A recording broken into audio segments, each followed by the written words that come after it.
Boa noite, pessoal. Vamos começar aí mais uma live, nos preparando aqui. Hoje aí um tema muito bacana, né? A gente vai falar aí um pouquinho de segurança na velocidade das suas transações, como criar, né, mecanismos para você ter eficiência no seu código. Então, estamos preparando aqui, vamos iniciar agora a nossa live. Muito bem. Então, hoje, né, a gente vai falar sobre é, um tema, né, bem especial que está direcionado à performance, né? O que é isso, né? Que a gente está falando de performance. Performance é como você, né, tem que estruturar seu código para você ter o menor perda possível de processamento e memória. Então, nesse contexto hoje, né, a gente vai começar falando desse tema, mas antes disso, quero avisar que essa live, né, é a nossa live aí gratuita, toda quarta-feira às 9h30. Essa live fica gravada na nossa plataforma Nova Academia. E não se esqueça, tá? Os alunos da Inova Academia têm acesso livre aí a todas as lives, os treinamentos, todo o conteúdo digital que tem na nossa plataforma. A Inova Academia hoje, né, é uma das plataformas de treinamento da América Latina voltada para o mundo DataSul e do mundo Progress, né? A plataforma aí com conteúdos únicos e exclusivos. Muito bem, então sejam todos bem-vindos a esse dia especial que a gente vai falar sobre segurança, né? A gente vai falar aí sobre performance, a gente vai falar sobre transações, sobre variáveis, time tables, então é uma live bem prática, é uma live gostosa hoje, e aí eu vou dar algumas dicas, né, que vai fazer toda a diferença aí na vida de vocês. Bom, por que, né, que quando a gente está vindo agora para o PES-OE, a gente fala tanto de performance, a gente fala tanto de otimização de código. Um programa que roda local, ele é extremamente diferente de um programa que roda on-server. Então, on-server você tem que entender o seguinte, no mesmo servidor, no mesmo PES-OE, na mesma interface ali, tem milhares de rotinas de request, né, sendo concorridos simultaneamente.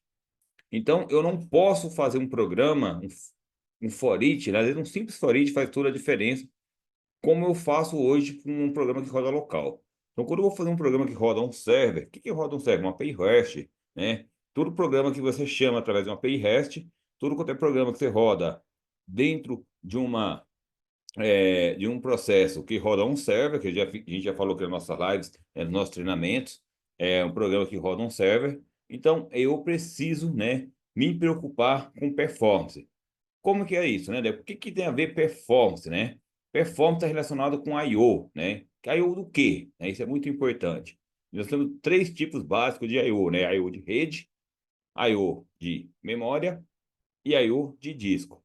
Então, quando eu penso em código performático, muita gente acha que é só fazer o user index correto, né? É só user index. Não é só isso, né? O user index é uma das boas práticas, sim, né? Fazer um índice correto, utilizar o índice correto é uma das boas práticas. Mas eu tenho que sempre pensar em três variáveis básicas: disco, memória e rede. Principalmente rede. Por quê? Quando eu rodo um programa local, o que acontece, né? O programa ele vai lá no servidor, ele processa, ele traz um buffer, joga na memória e deixa o meu buffer na memória e eu acesso esse buffer local aí do seu for each, do seu editor. A partir do momento, né, que eu trabalho com a API REST de uma forma mais aplicada à tecnologia web, a monitorar APIs, o que vai acontecer? Ele vai gerar esse buffer local, lá no PES-OE, né? Toda essa gestão de buffer, tudo isso acontece lá no PES-OE, e aí para o front-end é transferido o quê? Um JSON. E isso também tem muito a ver porque um JSON, ele, na forma que ele é armazenado, ele ocupa muito mais bytes, né, do que uma tabela propriamente dita guardada no banco de dados. Bom, a gente vai entender um pouquinho sobre tudo isso, então eu tenho que pensar sempre. Então, lembrando aqui os três mecanismos que a gente tem de controle de memória, né, que é disco, né, memória e rede. Rede hoje é um dos principais gargalos, né? Por quê? Ah, minha transação roda cloud. Beleza, então você paga por IOPS, né? Você paga por disco, você paga por transferência, upload e download. Então, quando roda local, você também tem que ter, né? Você não paga, mas você tem que ter aí um TTL, um tempo para transferência de dados. Então, quanto mais você otimiza a sua transferência de dados, seja na memória, seja no disco, ou seja na rede, mais performático será o seu código. E aí, né, para a gente falar disso, a gente vai dar aqui várias dicas, algumas macetes, né, que fazem toda a diferença na hora de implementar um código. Que às vezes programadores velhos, pessoal que já tem experiência, às vezes se não liga para isso, né? Deixa, não precisa, deixa quieto.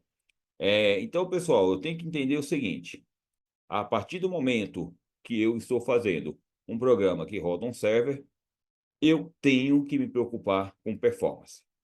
Então, performance vai além do conceito básico de um for each que roda rápido, né? De um for each que roda em tempo recorde. Vai muito além disso. A performance está condizente, né, a tudo que eu acesso a nível de registros, de campos, né? O que eu coloco na memória, o que eu gravo no disco, o que eu transfiro isso através da rede. Então, eu tenho que sempre pensar isso de uma forma mais aberta para entender, né, o impacto da minha aplicação. Então, hoje, eu tenho que pensar o seguinte: quando roda um API REST, um programa, um server, não é somente o seu programa que está rodando. Pensa o seguinte: sua máquina serve uma sessão pro na sua máquina. Só tem você concorrendo com você mesmo no seu for each, né? O que vai acontecer? Todo request vai passar pela rede, ele vai do banco, o banco processa os dados, traz para o seu banco e você usa local. Então, é mais simples trabalhar, né, com a conexão direta quando você roda um programa local, é muito mais simples. A partir do momento que você tem um programa que roda um server, o seu impacto vai gerar problema no outros programas que estão rodando de outros usuários, outras transações, programas de processamento, de fechamento, outros programas que estão rodando um server também vai ser impactados por causa do seu programa que foi mal estruturado e foi mal feito. Então, primeiramente, aí, mais uma vez, o pessoal está chegando agora, muito boa noite, né? Sejam todos bem-vindos à nossa live. Então, a gente está falando hoje de performance, né? Então, a gente começou na introdução e a gente vai continuar alguns exemplos práticos, a gente vai entender um pouquinho do passo a passo aí, de boas práticas aí de implementação para que eu reduzo os meus problemas de performance. Então, como eu disse, performance para programação servers é o que eu tenho que ter como base no meu desenvolvimento. A partir do momento que eu consigo entender isso, que eu consigo fazer uma uma gestão desses três recursos que eu falei, que é disco, memória e processador, sempre otimizando isso, né, para que eu não desperdice recursos. Ah, André, mas é só um programinha, é só um programinha, o seu programinha, né? Aí tem o programinha do João, da Ana, o processo de faturamento, o processo de compra, o processo financeiro, o processo de login, mas tudo isso desperdiçando memória. Então, às vezes você está lá com sua aplicação lenta, sua aplicação não está performática, o seu servidor está lento, e você está lá comprando memória, gastando com processador, gastando com TANG, e às vezes os problemas estão nos programas, tá? No Progress 12, né, uma coisa boa é que ele já otimizou demais os recursos de acesso a banco, acesso a buffer, a otimização de buffers, principalmente buffers, a parte de buffers de banco, transferência de dados, a parte de threads, então está muito otimizada no Progress 12. Então, quem trabalhou com o Progress 11, com o Progress 10, com o Progress 9, com o Progress 8, com o Progress 7, né? Eu trabalhei com 8 um pouquinho depois para o 9. Vocês têm gente que trabalhou antes disso daí, né? Então, peguei mesmo aí para pegar mesmo do 9, né? Mas peguei um pouquinho do 8.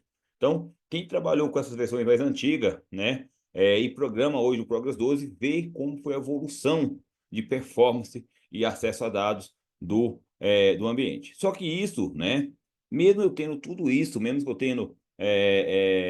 tendo tudo isso, isso vai gerando escassez de recursos no meu servidor. Aí muita gente fala assim: nossa, minha máquina roda uma semana. de uma semana para cá começa a ficar lento. Eu tenho que reiniciar o PES-OE. Eu tenho que reiniciar meu servidor de banco. Por quê? Né? Porque tem programas que tá subutilizando os recursos do servidor.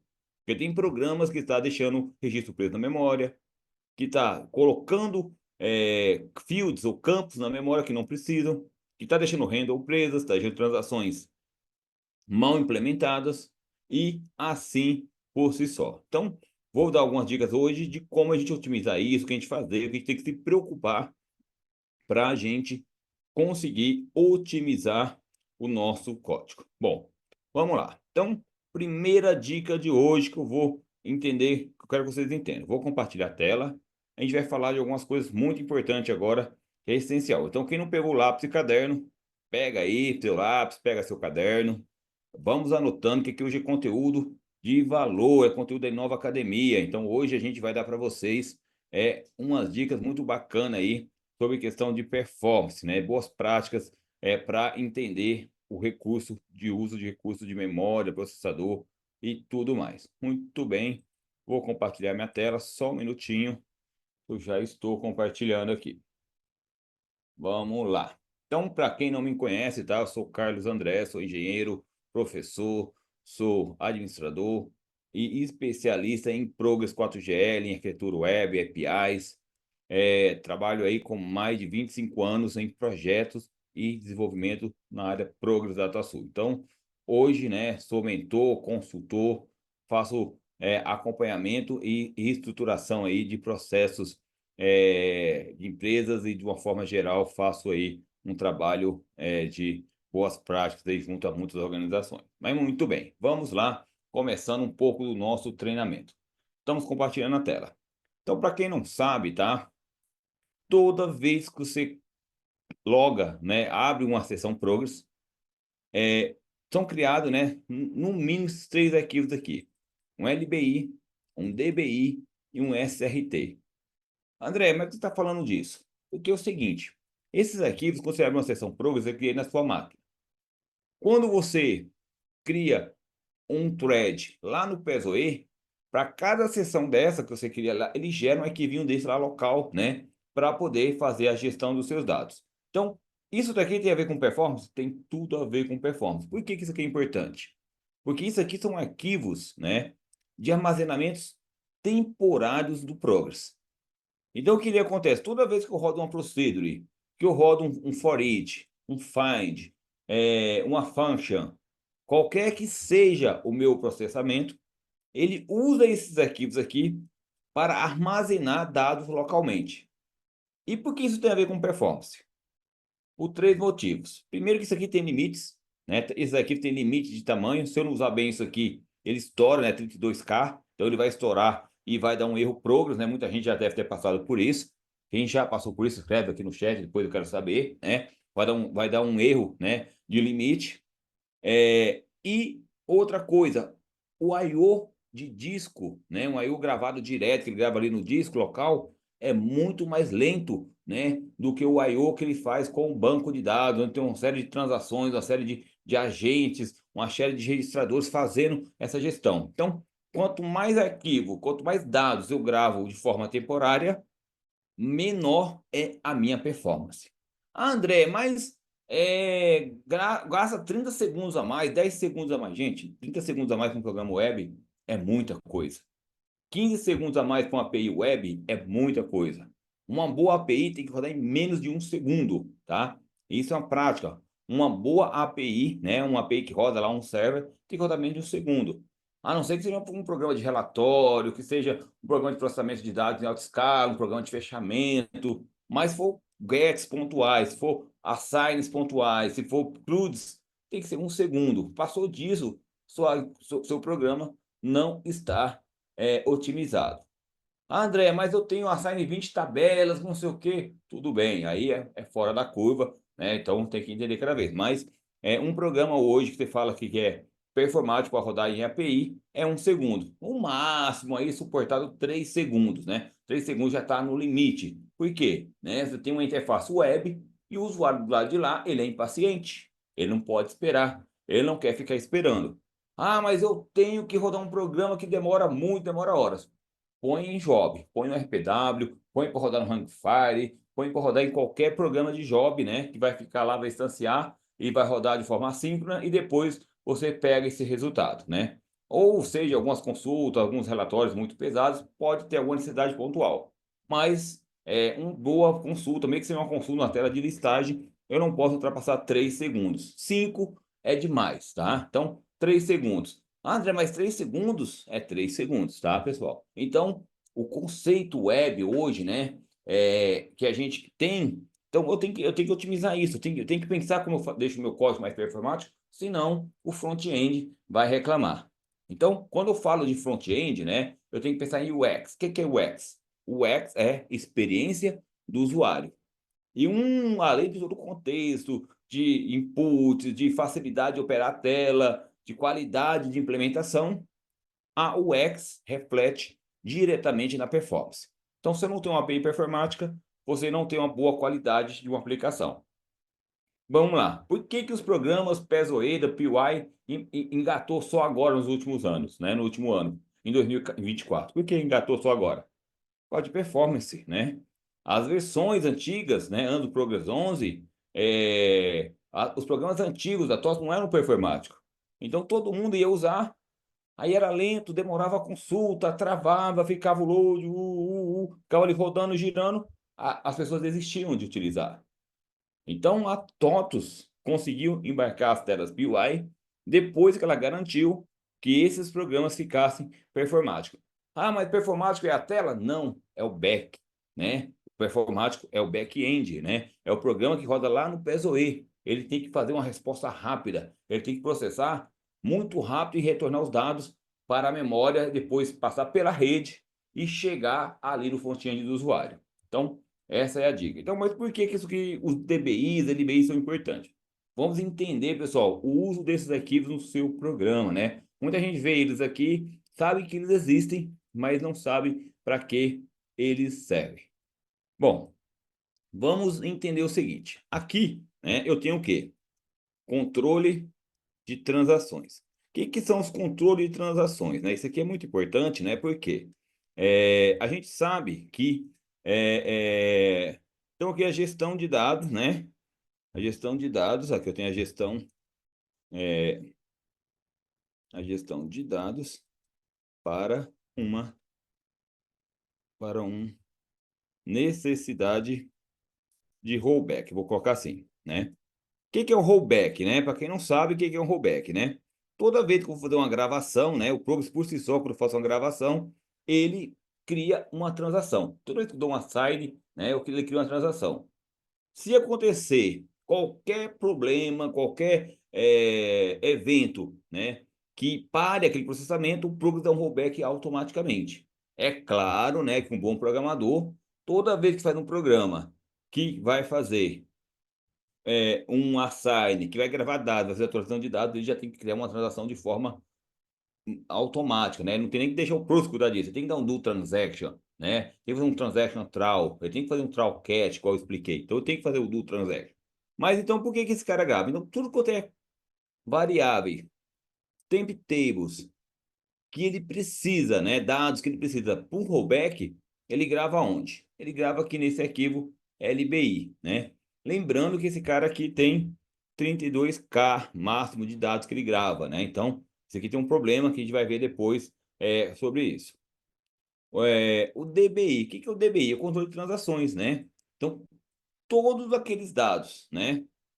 Todos aqueles dados que ele, né, precisa fazer um revert e é rápido, o que que ele grava? Ele grava um buffer aqui, grava lá no BI do banco. Então ele grava aqui e grava no BI do banco. Então ele vai gravando quais transações ele executou. Ele vai inchando. Então se eu tenho muito número de transações, o que que isso aqui vai fazer? Ele vai crescendo até finalizar o processamento, né? Então, para que controle de transações? Eu tenho que saber, né, quais transações estão rodando e lembrando, tá, pessoal, que quando eu falo transações, quando eu começo o processamento, eu posso ter transações encadeadas, né? Eu tenho uma transação master e eu posso ter subtransações, né, dentro disso. Qual que é o exemplo clássico disso? Eu vou dar daqui a pouco, né? Que eu posso dar um transaction e eu posso fazer subtransações, eu tenho que minimizar meu número de transações em cadeia. Por que que é isso aqui? Se eu pego um arquivo gigante, eu faço um for each com assign de 1 milhão de registros, o que que vai acontecer?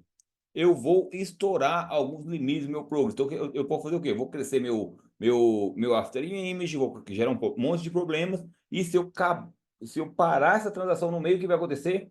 O rollback vai demorar. É performático? Não, porque ele vai tentar desfazer tudo aquilo que você faz. Então, a gente vai falar um pouquinho disso também, né? De como otimizar, né, a questão de transações.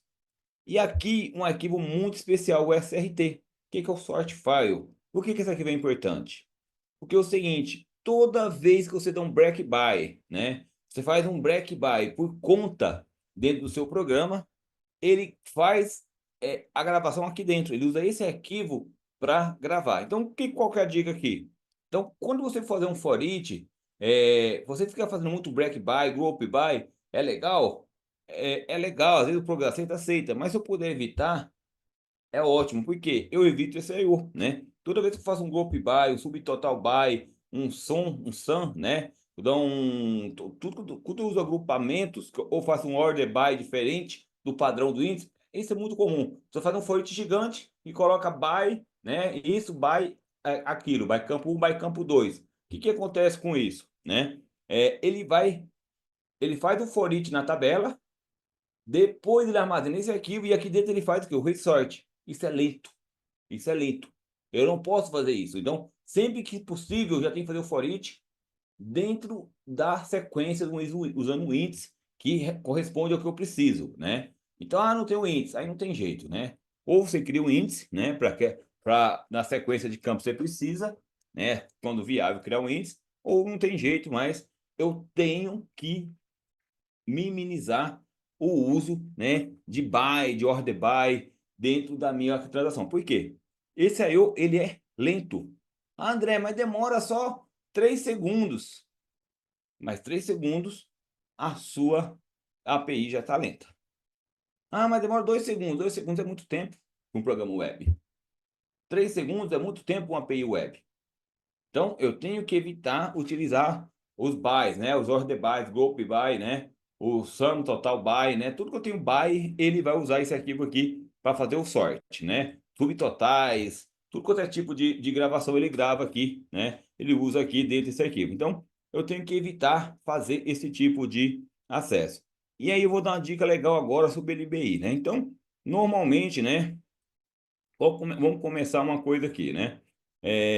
Quando eu começo um programa, né? Eu vou usar uma temp table, normalmente o que você costuma fazer? Define temp table, né? O nome da temp table like. Muita gente faz isso. Aqui tem dois erros de performance, né? Dois problemas. Tem dois problemas. Como quem sabe os problemas, coloque no chat. Quais são os problemas, pessoal? Vamos lá. Quais são os problemas de eu fazer isso daqui?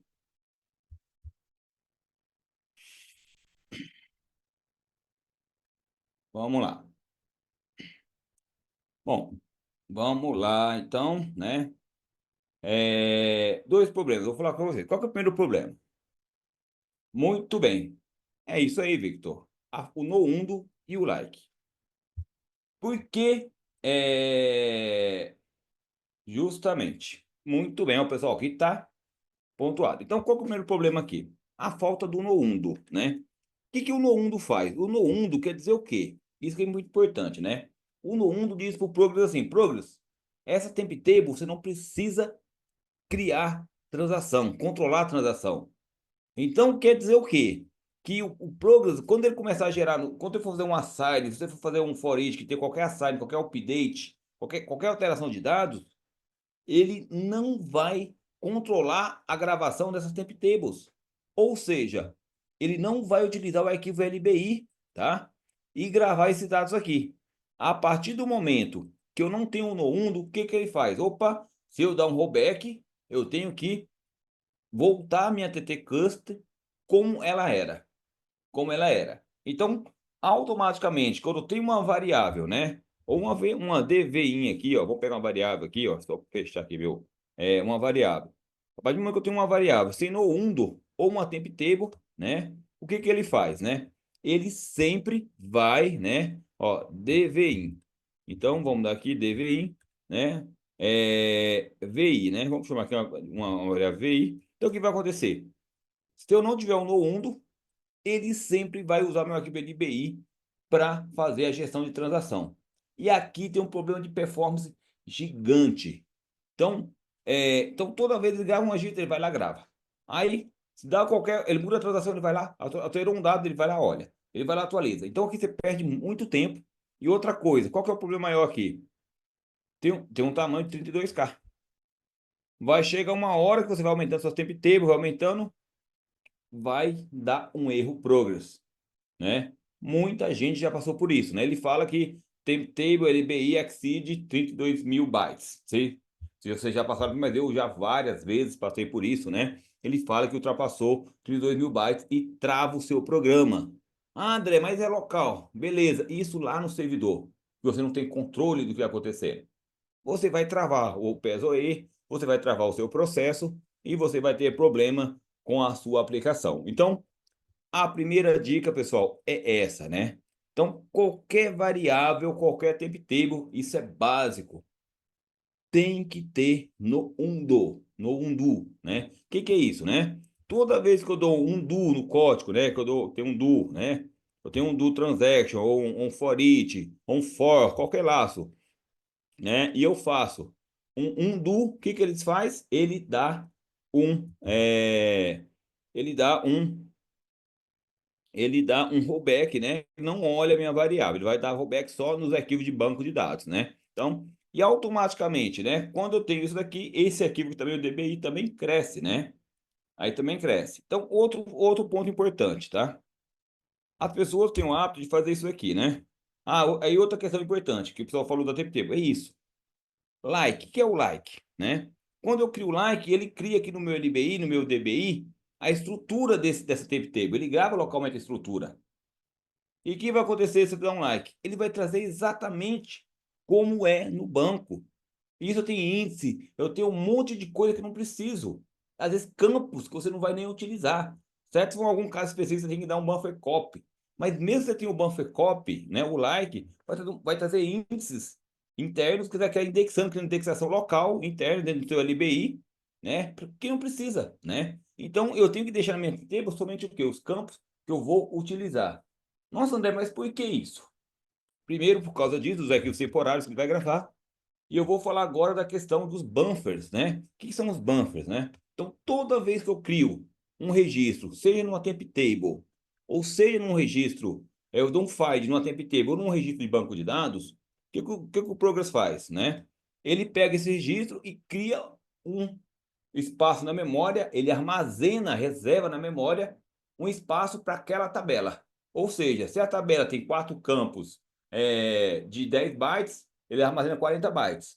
Se tem 20 campos de 10 bytes, armazena 200 bytes. E assim sucessivamente. Se eu tenho, por exemplo, um campo de string que tem 2.500 bytes, 2.500 posições, ele vai armazenar 2.500 posições de memória. Ah, André, mas aqui local na minha máquina não dá nada. Na sua máquina não dá nada. Mas lá no servidor, que tem milhares de transações rodando concorrente, isso faz muita diferença, né? Então, por quê? Toda vez que eu dou um find, que eu colocar essa tabela na memória ou que eu armazeno ela local, eu vou usar somente os campos que eu necessário. Então, jamais vou fazer like, tá? Like só em casos especiais, né? Então, o que eu tenho que fazer é o seguinte, né? Eu posso, André, mas nossa, gerar tabela na mão? Não, não precisa. Já mostrei para vocês aqui, ó. Nota Administrator, né? Eu tenho aqui, ó, em Utilities, né? Eu tenho Utilities, eu tenho o Generate Code Files, né? Define Work Table. O que que eu faço, né? Eu gero uma definição automática aqui da minha tabela, né? Aí, então, eu vou aqui, ó, colocar no c2.temp e eu vou gerar, né, uma definição da minha tabela. O que isso faz para mim, ó? Já tem lá, vou dar OK, eu vou dar aqui, vou fechar, vou dar um file open. O que eu tenho aqui no meu temp, né? Vou dar aqui no meu ctemp, vou abrir a minha include, aqui ó, customer. O que acontece? Ele já gera para minha definição bonitinha da minha temp table e eu vou só tirar os campos que eu não quero. André, mas eu posso dar like no field? Like no field? Não gosto de dar like no feed daria para definir o template, dar um like no feed, definir os campos novos, dá para dar, dá. Ponto do like do field, ele herda o quê? O view as, herda outras variáveis estendidas. Então, eu tenho que ter outro cuidado, por quê? Quando eu dou like no field, pode ter regra de validate ali dentro do field. Posso ter regras ali dentro, por exemplo, de triggers, né? Por um like. Eu herdo isso para minha, eu herdo isso para minha aplicação. Então, o like ele é muito perigoso. Porque se eu não conhecer bem a definição da minha tape table, eu posso trazer problemas para a minha operação, que eu tenho o quê? Embedado na minha tabela, view as, eu posso ter o validate, eu posso ter, além de tudo isso, né, toda a parte de index e estrutura de uma forma geral, que vai atrapalhar na minha aplicação. Então, de forma geral, né? E outra coisa, né, que é o grande problema, né? Aí você vai no programa com like, muito bem, aí muda o banco de dados, muda a tabela, você não compilou, e aí você não recompilou esse programa, aí você vai ter erro do quê? Erro de CRC. Ó, Vitão tá. É isso aí, Vitor Eduardo, gostando de ver. Então, é de CRC. Então, o like para temp table não é boa prática, tá? Então, sempre evitar o like. E agora, né, uma coisa muito importante que a gente vai falar, a questão, né, de que eu coloco na memória, né? Toda vez que eu dou um find, né, um find numa tabela, vamos dar aqui um find na tabela find, né, na tabela customer, né, que eu estou aqui com o meu banco Sports, né? Um find na minha tabela customer. Vou dar um find first, só para a gente posicionar o primeiro registro. E aí, vamos pensar aqui. Find first customer e vamos pegar aqui, né? Só isso, só dar um no erro. O que que eu fiz aqui agora? Eu não dei um display, eu não dei nada, né? Eu não dei o display, eu não dei nada. O que que eu fiz aqui agora? Eu acabei de criar o que eu chamo de um buffer, né, na minha memória, e eu reservei um espaço total para o meu registro na memória. Então, o que isso quer dizer, né? Isso quer dizer o seguinte, né? Que eu estou armazenando um espaço na minha memória inteiro que eu não vou usar, né? Ele coloca, né, o meu registro na memória. Só que eu tenho um negócio no Pro que chama phrase fields. O que que é phrase fields, né? Phrase fields eu posso especificar somente os campos que eu quero colocar na memória.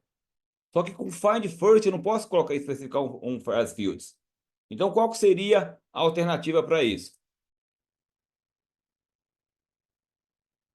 Alguém se arrisca? Aê, doidão, aí sim, hein? É o for first, muito bem, né? Eu faço for first e coloco aqui o meu processo. Pessoal, parece que alguém tá com a luz aberta aí e tá escrevendo na tela aí. Só tiver.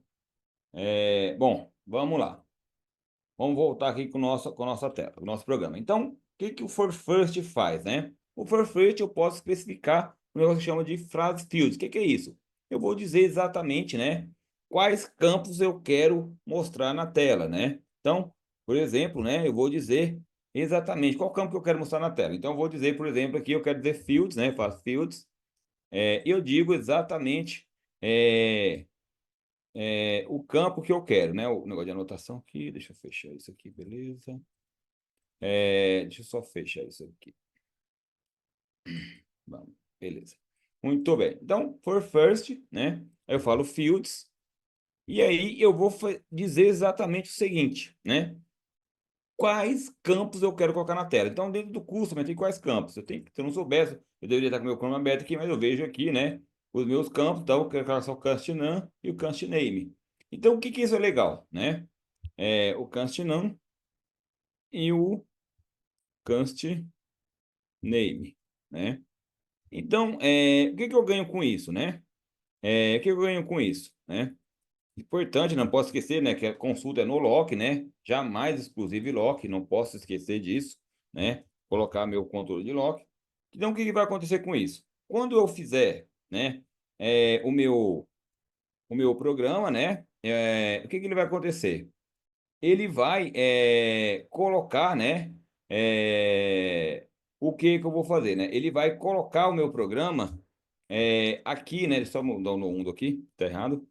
Ele vai colocar a minha variável onde, né? Somente essas variáveis na memória. Então, em vez de ele alocar 300 bytes, 400 bytes, 2 mega, 1K, 2K, ele vai armazenar 10 bytes, 15 bytes. Então, eu consigo, né, ganhar aí um tempo de memória, né, de processamento muito mais efetivo. Então, isso é outra boa prática. Eu vou usar sempre que possível, eu evito usar o first, a não ser em alguns casos especiais, evito usar o find e faço for first, né? O for, ele é muito mais performático que o find. Por que o find ele é problemático? Por três motivos. Primeiro, sempre que eu dou um find, ele posiciona o registro na memória, posiciona o registro. Ele posiciona, né? Se eu não souber fazer da forma correta, ele vai fazer o quê? Ele vai travar o meu registro. Se eu esquecer o no-lock, se eu esquecer colocar principalmente o no-lock, né? O for first, ele coloca meu buffer na memória da mesma forma, só que eu vou ganhar o que com isso daqui, né? Eu não vou posicionar, né? Não vou posicionar meu registro inteiro na memória. O meu buffer que ele vai criar são somente desses dois campos. Qual que é o ganho disso daqui? O ganho disso daqui é o seguinte, né? Quando eu faço a cláusula fields, né? Qual que é o ganho disso daqui?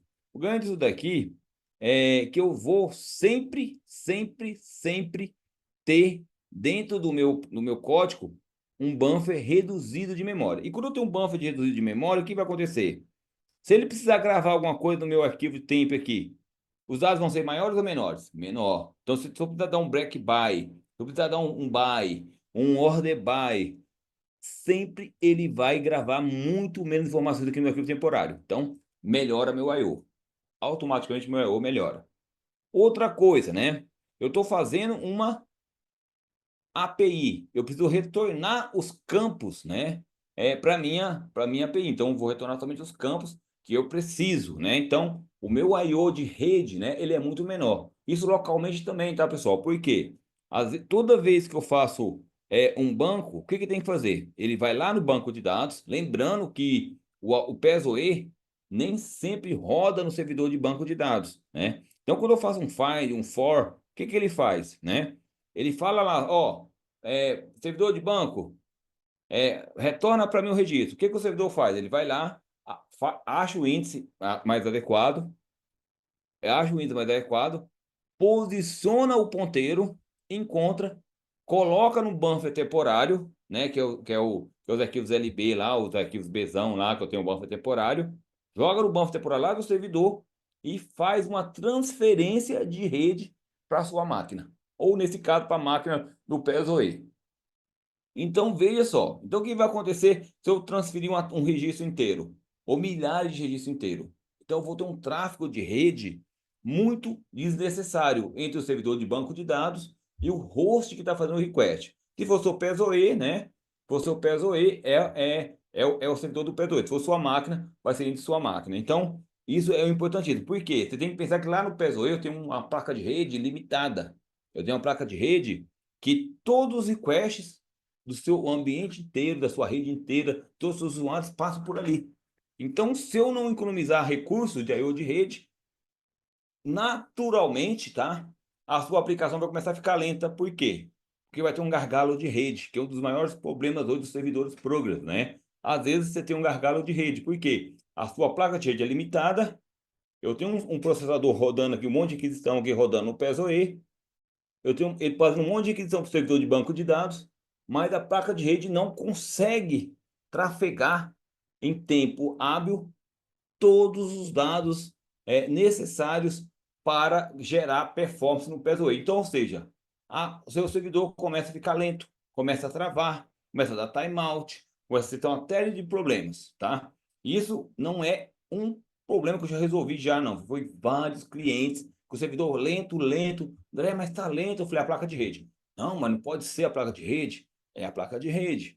Por quê? Mesma coisa, muita transação, fazendo um I/O Pro, que faz muito I/O com a rede. E o que acontecia? Uma placa de rede compartilhada com um monte de outras máquinas virtual e ela não consegue processar o I/O entre o banco de dados e o servidor de aplicação PES-OE ou a própria máquina do usuário. Então, quando eu trabalho com o servidor, por isso eu tenho que preocupar. A placa de rede é 1 gigabit, É exclusiva? Tem que ser exclusiva, porque se for exclusiva, você vai ter problema de performance. O ideal é ter placa de rede 10 gigabit, né, com fibra dedicada para servidor de banco. Isso eu sempre falo. Se você tem máquina virtual, a placa de rede é dedicada. Se não for, você vai ter problema com rede, problema de performance com rede. Então, essa é uma dica, uma coisa que muitos clientes que eu já passei fazendo problema de análise de performance, né? Fiz muito trabalho de otimização de ambiente, de análise de performance, e um dos grandes problemas que a gente encontra é a rede, por isso, justamente por isso, né? Então, o for first, né? Ele é muito importante, por isso, né? Então, aqui, em vez de colocar o registro inteiro na memória, eu vou colocar, né? Somente o meu registro.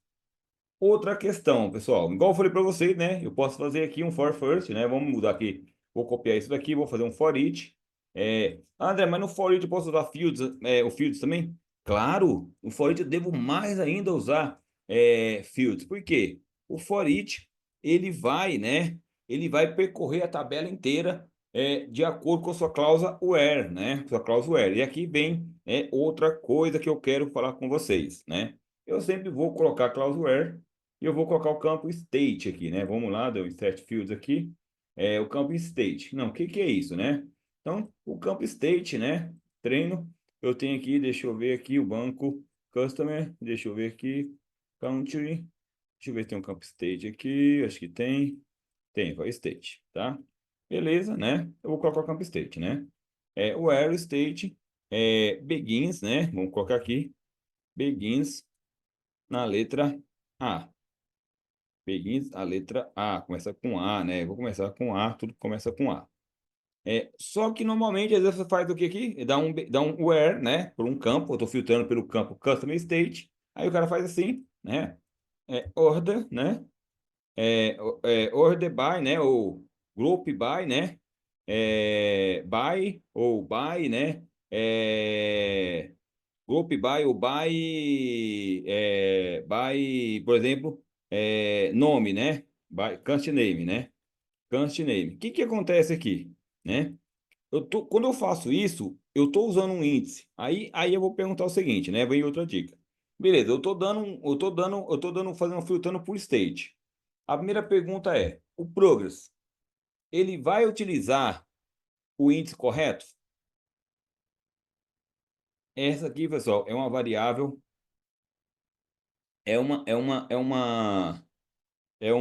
Opa, esqueci o nome da tabela aqui, né? Esqueci o nome da tabela, agora que eu vi que eu esqueci o nome da tabela. Calma aí.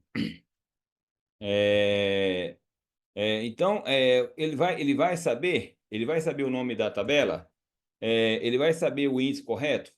O progress, se você colocar, se ele tiver índices, somente um índice com aquele campo, ele acerta o índice na cheia. Só que nem sempre ele acerta. Por quê? Porque às vezes eu tenho mais de um índice que utiliza aquele campo, e às vezes de forma variada. Às vezes tem aquele campo com data, tem aquele campo com status, às vezes eu tenho aquele campo com campo de estabelecimento, tem aquele campo com outras coisas. Então, quando eu tenho mais de um índice, né, que utiliza aquele campo, né, então eu tenho que fazer o quê? Eu tenho que dar, para me garantir, eu tenho que colocar o user index, para me garantir que ele vai usar o índice correto. Aqui também eu ganho performance. Por quê? Se eu estou falando que eu vou usar, né, um índice de state, então eu tenho que sempre olhar dentro do meu banco. Eu venho aqui dentro do curso, né, vou ver os índices. Eu tenho um índice de state? Não sei. Vou ver, olha, não tenho. Então, se eu não tenho, essa busca é performática? Não, né? E eu tenho que achar o quê? Um índice mais próximo. Então, ó, esse índice não é performático. Por que esse não é performático, é cláusula? Porque ela não tem um campo, né, efetivo da minha cláusula. Se eu não tenho um campo efetivo da minha cláusula, o que ele vai fazer? Ele vai percorrer a tabela toda. Vai percorrer a tabela toda. Então, para mim resolver isso, o que que eu faço? Né? Eu crio um índice. Não tem jeito, ó. Eu quero pesquisar um campo state, né, de estado. Eu quero pesquisar pelo campo de estado, mas eu não tenho nenhum índice na minha tabela, né, que me classifica por estado ou que feche esse range, né? Que às vezes eu poderia ter aí, eu quero fechar, eu quero fechar por sales rep, por country, por comments. Poderia melhorar isso, mas eu não tenho. Então, o que eu teria que fazer? Eu teria que criar um índice. Ah, mas se eu não criar um índice, o que vai acontecer? Ele vai percorrer toda a tabela. Por quê? Se ele não acha um índice, ele vai fazer o quê? Ele usa sempre o índice primário. Vai usar o índice primário. E o índice primário é qual, né? O primary index, vamos ver qual que é, né? Aqui em Customer. É esse aqui, né? Que é Customer Number, ó. É o primary index. Ele vai usar o índice primário e ele vai sempre percorrer a tabela toda. André, mas é rapidinho. Rapidinho se você tiver 10 registros. Rapidinho se você tiver 1000 registros. Mas se você tiver 1 milhão, 2 milhões, 3 milhões de registros, igual já vi algumas multi-stock por aí, ou mais, né? 40 milhões de registros, já tive tabela, né? 40 milhões, 50 milhões de registros. E aí? Eu vou conseguir ter performance nesse for each? Jamais. Por quê? Ele vai posicionar no, BOF, né, Beginning of Identifier, do registro, e vai percorrer a tabela inteira para encontrar os meus registros. Então, se eu não tenho um índice bom, o que eu tenho que fazer? Eu crio um índice. Se eu não posso criar um índice, eu tenho que criar o índice que mais se adequa. André, mas a tabela do DataSul, eu posso criar índice? Pessoal, pelas boas práticas, não é ideal criar um índice na tabela DataSul. Mas muitas vezes eu já criei, tá?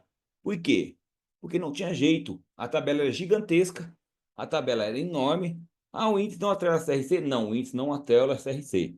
Mas qual que é o problema do índice, né? Você tem que lembrar, tem que deixar documentado, que toda vez que você for levar um dump, fazer uma migração de servidor, que você for fazer dump load, você tem que lembrar de recriar esse índice, né? Eu tenho que ter muito mais cuidado na hora de atualizar a tabela, né? Eu vou atualizar a tabela, a atualização tem que ter cuidado. Mas eu posso criar um índice na tabela da DataSul? Não é recomendado, mas em casos específicos eu já criei por questão de necessidade. Mas qual que é o legal? Você pode até criar, mas você tem que abrir um chamado para TOTOS, abrir uma notificação pedindo a criação daquele índice, né? Eu já tive casos que a TOTOS criou o índice porque era uma necessidade. Eu criei ele primeiro, aí abriu um chamado, demorou, né? Aí a TOTOS foi lá e criou aquele índice, um release que ela passou, ela avisou no chamado que aquele estava sendo criado e, e consegui, né? Então, igual o Francisco falou, dá pau na questão disso? Não dá pau, não tem problema. Só que não é bom ficar criando não, tá? Eu só crio índice em programa, em tabela DataSul, em último caso, tá? Eu tive alguns casos que foi necessário, alguns finds que eu podia fazer na Move to Stock, que eu não tinha um índice, ela ficava muito lenta, na tabela de 40, é uma de 40 milhões de registro, né? Uma tabela, tinha uma tabela de ordem de manutenção, de apontamento de operação, que a gente precisava fazer alguns relatórios, alguns indicadores e precisava extrair dados. E não tinha como, porque também tinha 38 milhões de registros, quase 40 milhões de registros. Então, não tem problema. Só que eu tenho que criar com muita cautela, eu tenho que ter um cuidado, eu tenho que marcar para não controlar CRC, mas eu posso criar, mas eu tenho que ter uma gestão sobre isso, tenho que ter um cuidado redobrado quanto a isso. Então, eu já posso criar índice? Posso, mas eu tenho que criar de forma articulada, de forma planejada, não posso ser criando índice por aí toda a direita. Até que ter um índice desse não tabela de 48 milhões, a última vez que eu criei no servidor, demorou, né, mais de 2 dias para ele poder indexar a tabela inteira. Demorou muito, porque era uma tabela muito grande, né? Ficou rodando lá. E aí eu achei que até tinha travado, depois finalizou. Então, por quê? Com base no ar, todo mundo utilizando. Dá para criar um índice online, André? Dá para criar um índice, ele não é utilizado, né? E dá para fazer um build nele, né? Hoje tem recurso para fazer um build nele, aquele índice que não está sendo utilizado. Dá para fazer isso, mas ele fica lento, demora, porque o pessoal está usando, trava. Então, o ideal é que você vai criar um índice, né? Tem que ser com o banco offline. O que é o banco offline? Marca uma parada de manutenção e faz isso. Ah, André, mas quanto tempo vai demorar? Faz primeiro a base de teste, no ambiente de teste, simula, dá o Create Index. Ah, mas eu vou fazer como? Eu vou fazer direto pelo Data Dictionary? Não, tabela muito grande, você não pode fazer pelo Data Dictionary. Tem que fazer pelo ProEnv, né? Você cria o índice como inactive, indexes inactive, tá aqui, ó, né? Você cria ele como inativo, desmarcar a opção active. Depois você dá um DX build via ProEnv. Você não pode criar um índice direto aqui, porque ela é muito grande, vai ficar usando aqui via DataDig, o índice demora 3, 4 vezes mais para fazer o build dele, para construir o índice, do que você fazer pelo ProEnv. Então, é melhor fazer via ProEnv? Ah, tabelinha pequenininha, não sei o que, dá pra fazer por aqui mesmo? Dá, né? Mas tabela muito grande, tem que fazer offline, tem que fazer com o banco fora do ar, com o sistema fora, porque também se travar isso daqui, você pode até corromper o banco de dados, ter um cuidado muito grande, né? Pode até perder o banco de dados. Então, você tem que parar, fazer um backup, antes de fazer essa manutenção, e aí faz a criação do índice. Ah, posso criar o índice sem ser ativo? Pode criar. Você pode criar online, inclusive, o índice. Pode criar online, deixar os índices ali prontinho, desmarcar a opção Active. Aí depois, se você não for um DBA, se você não souber fazer isso via ProEnv, isso tem que ser feito lá no servidor, tá? No servidor de banco de dados, seja no Linux ou seja no Windows. Aí dá o DX Build e cria o índice. E por falar em índice, né? Uma coisa, né? Que muita gente não sabe, mas o Prox tem comandos também para você otimizar e reorganizar seus índices, né? Então dá para fazer um DX Build, né? Um DX Build regular, né? Na sua base. Então isso melhora muito a performance. Ah, não precisa fazer um dump load, então, para mim poder melhorar meus índices? Não. Você pode ter paradas programadas dentro do seu plano de manutenção para você fazer o quê? As indexação do seu banco, né? Principalmente se você deleta muito, você tem muita inclusão, alteração de registro, o que acontece? O seu índice vai ficar fragmentado. Ele aumenta, tem um tab análise, que é um comando que você gera dentro do ProEnv, qualquer coisa que você pode tirar, se chama ProTil, né? Nome do banco, menos C, tab análise, né? Para quem não sabe, ele gera para você, né? O comando. Para quem não sabe, esse comando é assim, ó. Vou colocar aqui, ó, ProTil, o nome do banco, nome do banco, menos C, né? Tab análise. E aí você pode fazer isso maior, né? Direcionar para o meu arquivo tab.tabbanco, né? .txt. O que esse comando faz para você? Lá no ProEnv, você acessando o diretório do banco, né? Você tem o diretório do banco, você vai querer o quê? Ele gera uma análise de todas as suas tabelas. E aqui dentro você consegue o quê? Você consegue saber, né?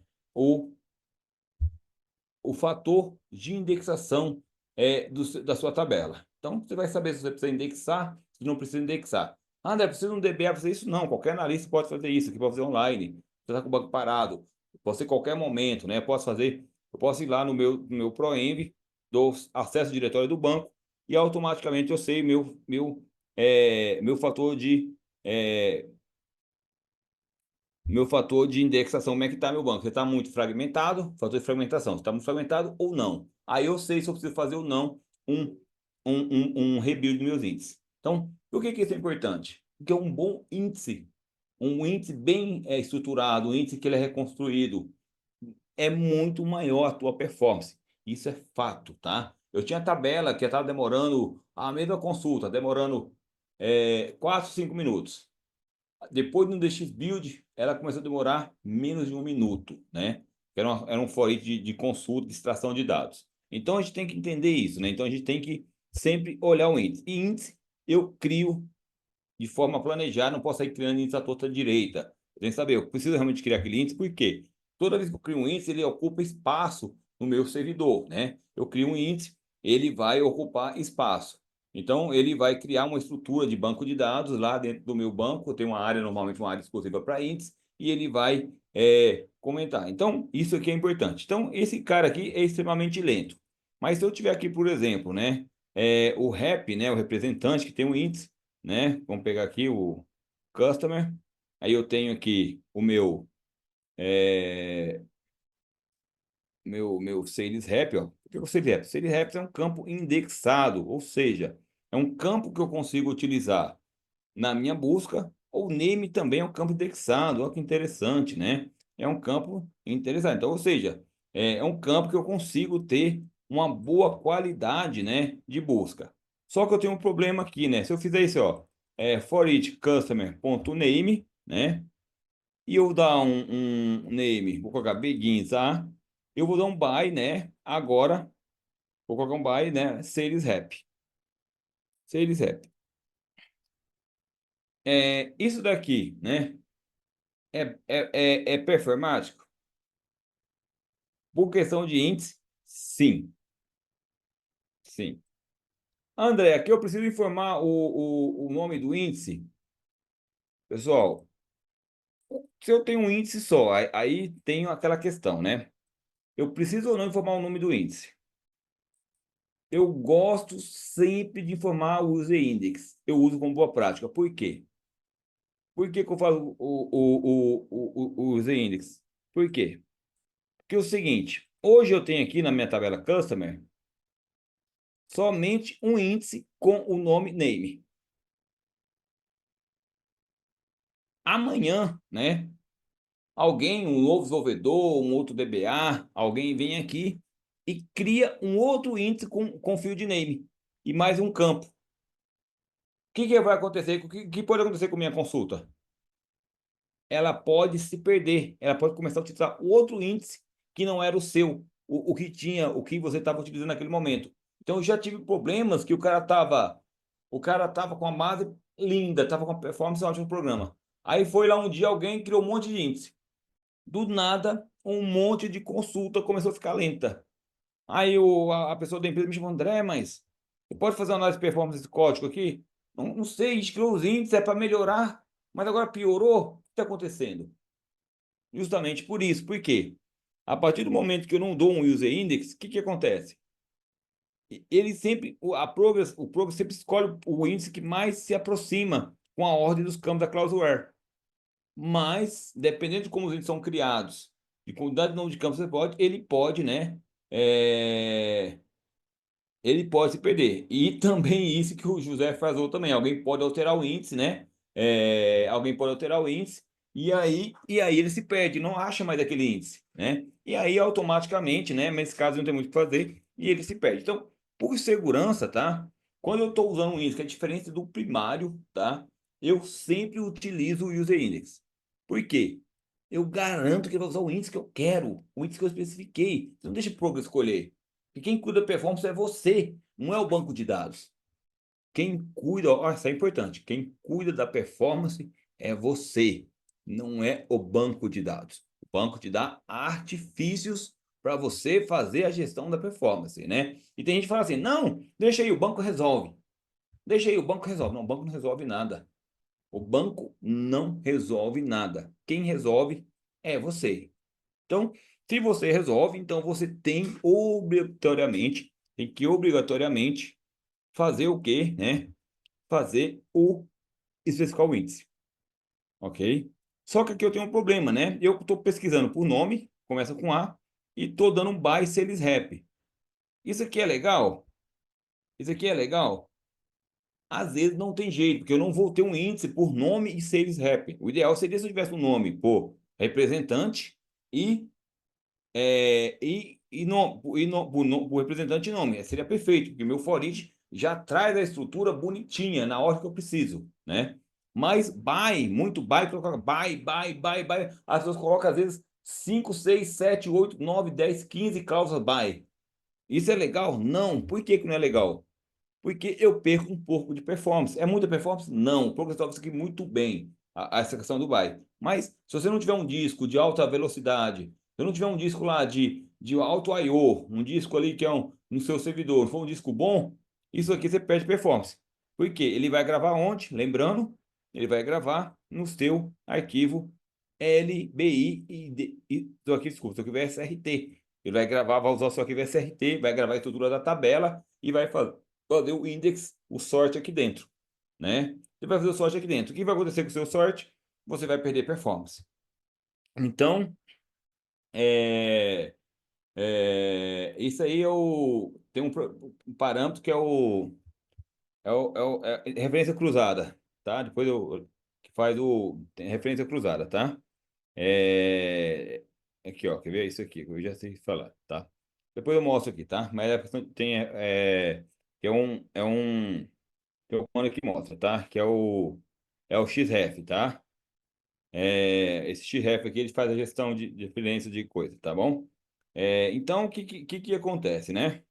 É, então é isso. Então, o XF é importante que dá também para você uma definição, tá? Mas isso aqui é legal, é outra ferramenta que você pode utilizar, né, para você saber se a sua busca tem, não tem. Depois, se quiser saber mais XF, dá uma pesquisada aí no Google, né? No Pai Google aí, ele tem aí bastante coisa falando sobre isso daqui, mas que ajuda também, isso é verdade, muito bem lembrado aí pelo José Fernando, né?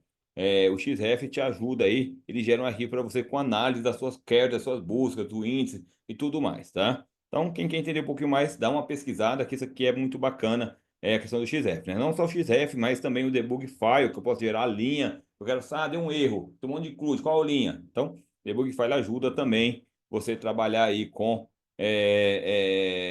melhorar a sua performance de desenvolvimento. Muito bem.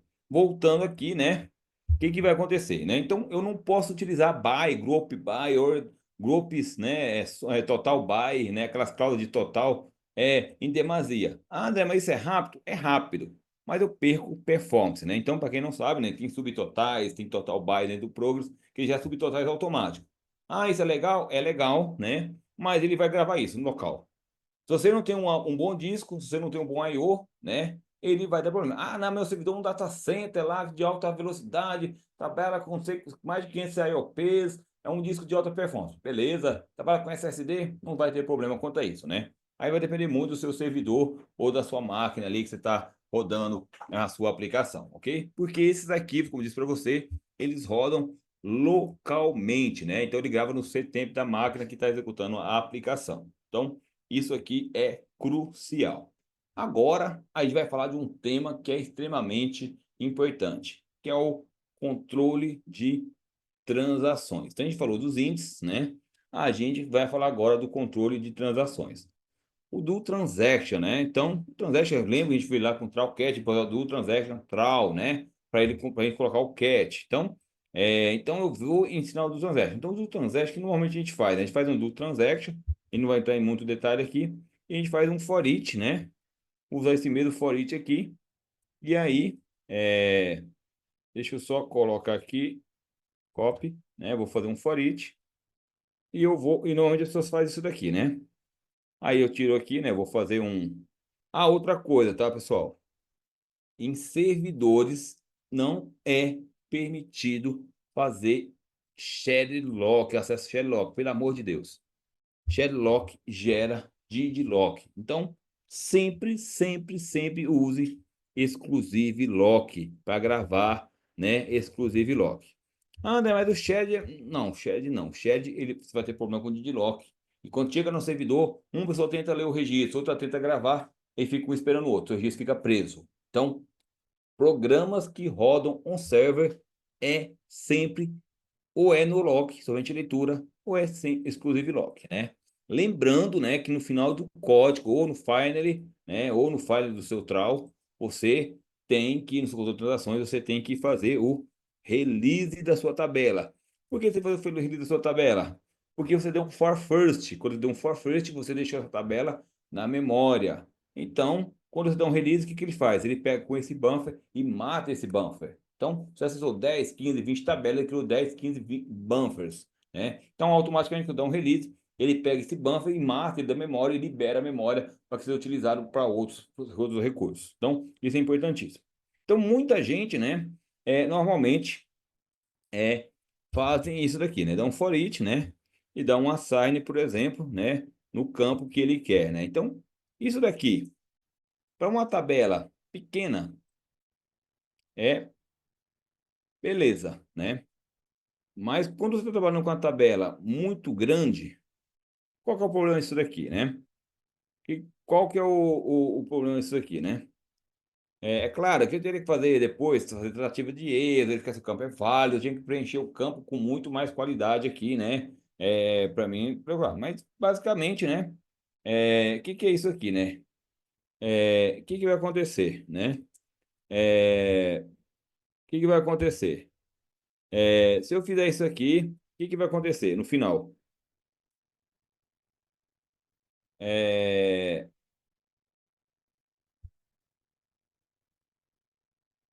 Não lembro o campo aqui se é. Também tem relação com series rap. Tem que dar um file no series rap, né? Aqui, series rap. Find first series rap. Então, find first aqui, tá? O código first. Series rap no lock. Ponto no erro. Vou pegar o primeiro aqui, é só um exemplo, tá? Mas o que é importante aqui? Mas esqueça o código, tá? Vamos focar no importante aqui, né? Qual que é o X da questão aqui? Então, normalmente, né, se acontecer algum erro, o que que vai acontecer com o seu código, né? Ele vai dar rollback, né? Ele vai dar rollback, o que que vai acontecer, né? Ele vai dar rollback. Então, vamos supor que você começou, né? Um código que tem 50 mil linhas, 100 mil linhas, né? É, é, Isso mesmo, Francisco. Tem que fazer o release e o delete, tá? Sempre você tem que fazer o release, isso é importantíssimo. Se você dá o find, ele não deleta, o buffer fica ali. Pode ser que o buffer não tenha nada, tá? Mas o buffer fica alocado na memória, o buffer fica aberto, tá? Pode ser que ele fica ali, mas fica reservado o espaço, né? Então, o release garante que você vai matar o seu buffer, tá? Então, eu tenho que sempre matar. Então, nesse caso aqui, ó, teria que matar o o customer, né, e matar o sales rep aqui, né? Vou dar um release, que aqui eu mato mesmo, garanto que eu morro. Release, né? Aqui, ó. Beleza, eu garanto isso. Bom, o que que vai acontecer isso? No final do for each, eu dou um do. Bom, primeiro que se for uma tabela, né? Vai acontecer um erro aqui. Uma tabela muito grande, o que vai acontecer com o seu processo? Ele vai, né? Ele vai aumentar seu BI lá na casa do chapéu. Ele vai montar seu BI lá na casa do chapéu. Ele vai estourar o seu banco de dados. E se você dá um do, ele vai dar rollback nessa tabela. Se der qualquer erro, caiu, deu um problema, qualquer erro vai dar rollback nessa tabela. Deu um estouro das temp tables. Deu um estouro, lembra que ele usa aqui um LBI para controlar a transação? Que eu falei para vocês? Ele deu um pau aqui, ó, no DBI, nas transações. Deu um erro. Às vezes estoura o limite do DBI, que ele vai controlando, vai gravando, vai gravando, vai gravando. E chega uma hora e fala, pss, estouro. Atingiu o limite máximo. Deu um erro. Eu vou dar rollback.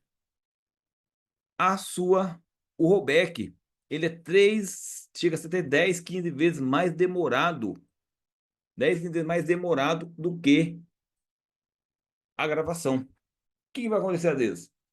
O seu ambiente vai ficar extremamente lento por horas, porque ele está dando rollback naquela transação gigantesca. Sem contar que dependendo da transação pode até derrubar o ambiente, tá? Já vi caso de derrubar o ambiente. É um banco aí que não tinha um before image maior que 2 GB, chegou lá em 2 GB, o before image travou o banco, jogou toda a aplicação por fora, ele deu uma série de trabalho aí para recuperar a aplicação. Então, tem que cuidar, tem que tomar cuidado. Então, eu não posso, quando é uma gravação muito grande, eu não posso fazer isso, pessoal. Isso aqui é ruim, né? Que eu faço normalmente, né? Qual que é a melhor saída para isso, né? Uma forma legal. Isso que eu trabalho com tabelas muito grandes, tá? Tabelinhas pequenas, gera transação assim, pequena, não tem problema, meia dúzia de registros. Mas eu vou gravar registro em massa, né? Então, o que eu tenho que fazer? Eu tenho que dar um for each como no lock, né? Eu não travo todos os registros. Eu não travo todos os registros. E aí que eu vou fazer o seguinte, né? Eu defino um buffer, né? Eu define, né? Um buffer for, né, a minha tabela, né, customer, né, vou dar o nome do meu buffer aqui, é BC, vou chamar ele de BC, for customer, né, for customer. Não, o que que eu fiz aqui? O que eu falei? Eu criei um outro buffer, então automaticamente ele pegou esse buffer e deu um novo nome para a memória. Isso permite o quê? Que eu coloque dois registros, ou o mesmo registro, ao mesmo tempo na memória, né? Isso vai acontecer o seguinte, olha que legal, ó. Eu dei um for each, né, na minha tabela, no lock. O que eu vou fazer aqui? Eu vou colocar um do transaction aqui dentro, ó. Um do transaction, é, um do transaction. Eu tipo, errei aqui. Ah, tá, faltou o A aqui, ó. Beleza? E aqui eu vou fazer diferente, né? Eu dou um find na minha tabela, no meu buffer,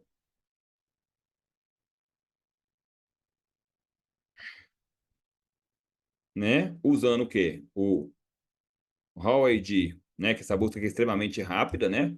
Do meu buffer,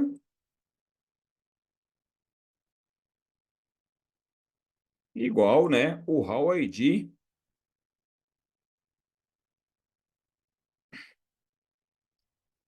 o ID, opa, calma aí, opa, o ID da minha tabela que eu estou dando no for each.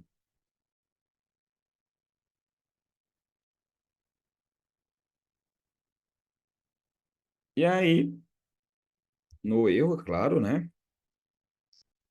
Exclusive lock, não posso esquecer, né? Porque é exclusive lock, porque eu vou gravar, né?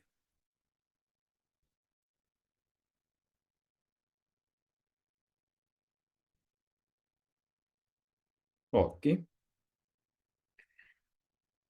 E aí, assim, agora eu vou dar gravar o meu buffer.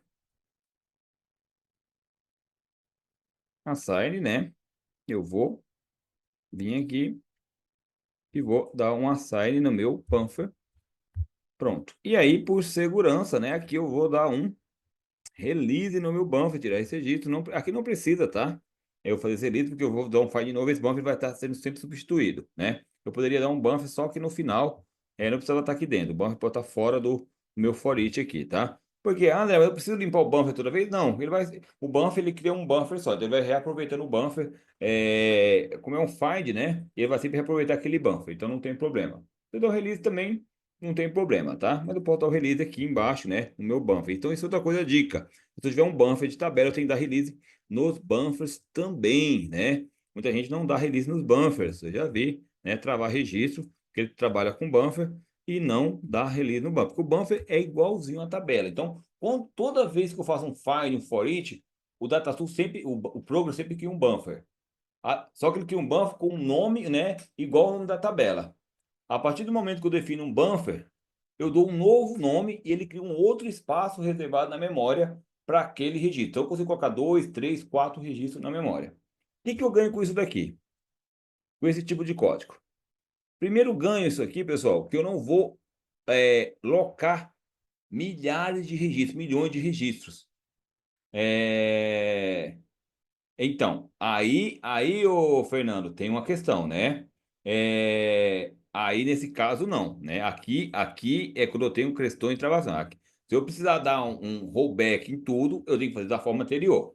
Não tem jeito, né? Aqui eu posso fazer garantir, aí eu posso otimizar e fazer gravação por blocos, né? Então, se eu tenho, por exemplo, 50 milhões de registros, 10 milhões de registros que eu preciso fazer o update. Ah, é 10 registros, 1.000 registros. 5.000 registros, não dá, não tem problema eu fazer o update com o do transaction. É 100 registros de uma tabela de nota fiscal. Não, é um for each só. Eu vou fazer 500 registros de uma tabela de nota fiscal, que a tabela é muito grande. Aí é um do transaction só, que faz parte do contexto, né? Esse caso aqui é recomendado quando eu vou fazer um assign em alta escala. Um assign, por exemplo, de uma tabela que tem 10 milhões de registros, que tem 1 milhão de registros. Aí eu faço dessa forma, mas aqui eu não consigo dar rollback, por quê, né? Eu vou gravar um registro por vez, eu já comito a transação e já era. Vai gerar pequenas transações, né? Mas em caso, por exemplo, vou fazer gravação da amostra de estoque, então eu tenho que colocar tudo numa mesma transação. Vou fazer gravação e o pedido de uma nota fiscal, do item de nota fiscal. Coloco tudo na mesma transação, aquele for each inteiro. Não vou fazer dessa forma. A atualização do item de pedido, a mesma coisa. Então eu coloco tudo dentro da transaction, né? Então, dessa forma aqui não. Se der erro, né, ele não desfaz tudo, porque automaticamente isso aqui já faz o commit. Ele conclui essa transação e já era, né? Então, se eu der esse undo aqui, ó, ele não vai desfazer tudo agora. Ele vai desfazer a última transação. A diferença é essa. Então, ó o conceito, né? Então, se eu estava com um for each, uma do transaction aqui em cima, esse undo aqui desfaz tudo. Se eu estou desse jeito aqui, vai fazer sempre a última transação. Ele vai desfaria tudo se eu tivesse aqui, ó.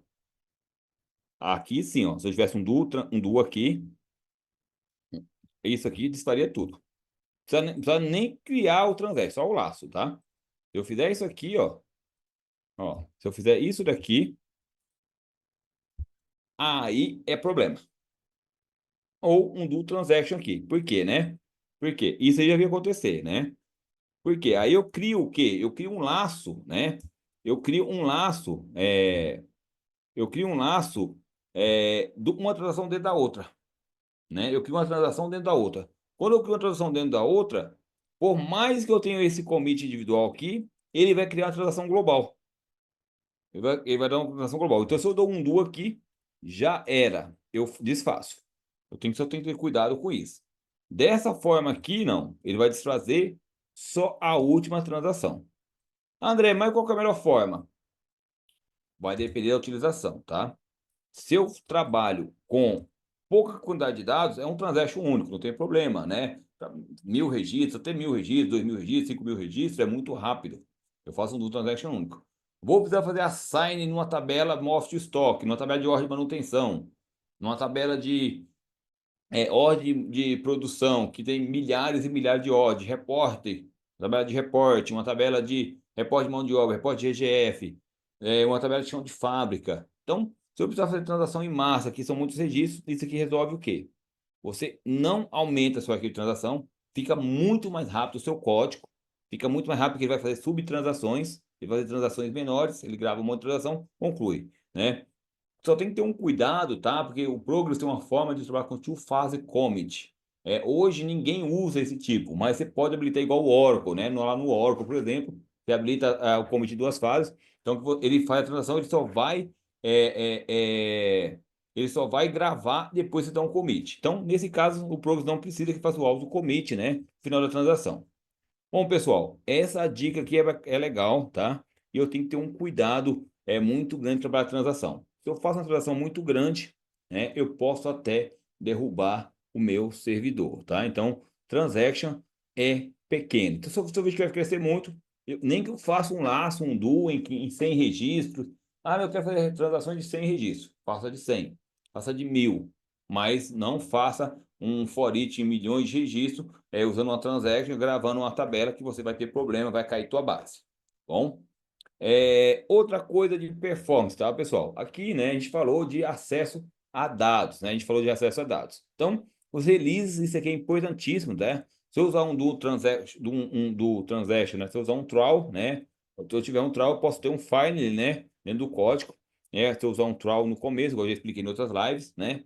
Eu posso fazer um file e dentro do file eu coloco todos os meus releases. Então, ele automaticamente, então os releases, um delete nas handles, faço release das minhas tabelas, automaticamente ele já mata tudo. Se eu não usar um trawl, aí eu posso dar o release no final do código. Por isso que eu falo, né? Boa prática, usa o trawl, né? O trawl vai fazer coisa assim, você vai colocar um bloco finder, por mais que dê um erro aqui no meio, né? Ele passa no finder, no bloco finder, e aí ele vai... Ah, né, mas eu quero trabalhar com trawl, com cat, como é que faz? Já tem uma live, nós fala isso, lá no treinamento, que a gente trabalha, que é o treinamento de Progress, intensivo Progress, que ensina também a trabalhar com isso. Vamos trabalhar com trawl, com cat, com no erro, questão de acesso a dados. Então, no nosso treinamento de Progress, a gente ensina tudo isso, tudo bem? Muito bom, pessoal. Tem mais coisa para falar, tá?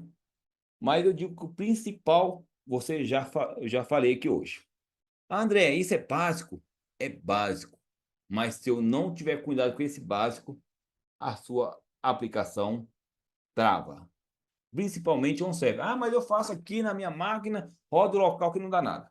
Local não dá nada. Mas lá no servidor, quando você roda um server, quando você roda lá no processador, lá no PSOE, isso aqui faz toda a diferença, tá? As dicas são simples, mas valiosas, tá bom? Então, pequenas coisas. Ah, mas eu não preciso fazer isso. Você precisa fazer sim. Ah, mas e se eu não fizer? Se eu não fizer, vai travar. Vai travar. Ah, mas hoje não travou. Mas hoje não travou. Ah, mas você vai colocar mais um programa. Amanhã você vai colocar mais outro. Amanhã você vai colocar mais outro. Mais outro. Daqui a pouco, tudo isso vai se misturar. E aí vai começar a ter lentidão lá no seu PSOE. Vai começar a travar o seu PSOE. E o Trawlcat, pessoal, eu não abro mão, né? Hoje, com programação e orientação do objeto, você não pode deixar de usar o trawl, usar o cat, o file. Você tem que usar bloco Trawlcat. Não dá para trabalhar hoje no Progress sem fazer isso, porque isso te ajuda muito. Você consegue controlar, inclusive, esses files, né? Que se der um erro, ele passa no file, você trata, você destrói seus objetos. Então, eu não posso criar hoje um programa que vai rodar um server sem usar Trawlcat, sem fazer um bloco finder. Eu tenho que garantir que isso aconteça. Eu tenho que garantir que meus objetos serão mortos. E como eu consigo fazer isso? Só com o bloco finder. Sem um bloco finder eu não garanto, porque eu estou com um monte de for each ali. Dá um erro no meio, o que vai acontecer? O seu objeto, ele vai jogar para fora, para ali, e ele não chega no final. A única forma de você garantir isso é com o bloco finally. o bloco file, independente, deu um erro aqui.